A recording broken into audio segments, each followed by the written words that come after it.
Connor McQuay. I'm the executive chef and regional sales manager at Food Service Solutions up in Canada. So when I was trying to come up with the recipe, I really wanted to focus on one piece of equipment and really show the versatility. And I went with the egg station.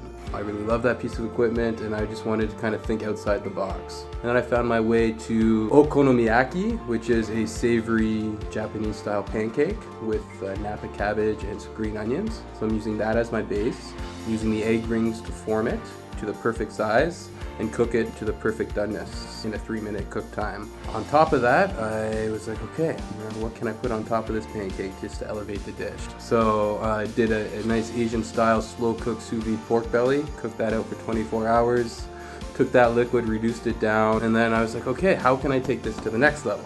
Well, surf and turf.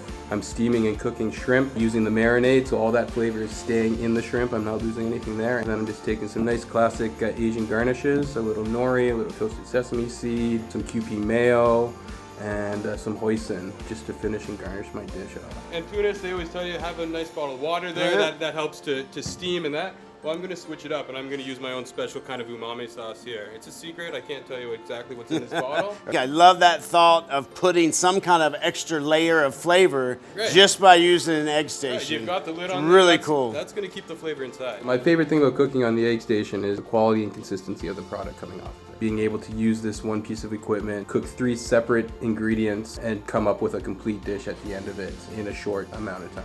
My biggest philosophy as a chef would be never stop learning.